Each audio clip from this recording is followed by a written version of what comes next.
நம்ம பார்த்தாவே டெம்ட் ஆகி சாப்பிட்ற ஒரு பொருளில் வந்து மாங்காய் வந்துடும். அது மாங்காய் ஊறுகாய் வந்து அல்டிமேட்டாக இருக்கும். கடையில் வாங்கி சாப்பிட்றத விட நம்மளே வீட்டில் ஒரு டைம் ப்ரிப்பேர் பண்ணலாம் அப்படின்னு நினச்சிட்டே இருந்தேன். மாங்காய் ரேட்டும் 20 ரூபாய்க்கு தான் வித்துட்ருக்கு. 1 கிலோ 1.5 kg எடுத்துக்கிட்டேன். நான் நல்லா வாஷ் பண்ணிவிட்டு எல்லாம் தொடச்சி எடுத்து வச்சுக்கிட்டேன். மாங்காவை நல்லா ஸ்லைஸாக கட் பண்ணி வச்சுக்கிட்டேன்.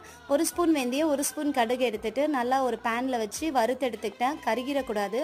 வறுத்து எடுத்து ஒரு பிளெண்டரில் போட்டு அரைச்சி வச்சுக்கலாம்.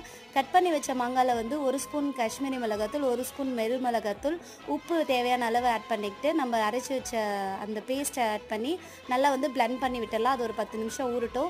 ஒரு பேனில் வந்து நான் இன்றைக்கி வந்து செக்கில் ஆட்டின நல்லெண்ணெய் எடுத்திருக்கேன். நீங்கள் வேணும்னா கல்லெண்ணெய் கூட எடுத்துக்கலாம். நல்லெண்ணெயில் கடுகு, வாசனைக்காக பெருங்காயம், கருவேப்பிலை ஆட் பண்ணி நல்லா வணங்கினதுக்கப்புறம் நம்ம ஆல்ரெடி மிக்ஸ் பண்ணி வச்சுருந்த மாங்காயில் போட்டு ஒரு நாள் விட்டு ஒரு நாள் வெயிலில் வச்சு நம்ம எடுத்தோம் அப்படின்னா வந்து ரொம்ப ரொம்ப டேஸ்டான வந்து மாங்காய் ஊறுகாய் ரெடி ஆயிரும். நீங்கள் ஃப்ரிட்ஜிலலாம் ஸ்டோர் பண்ணி வைக்க வேண்டாம். வெளியிலே வச்சு 6 மாதம் யூஸ் பண்ணலாம்.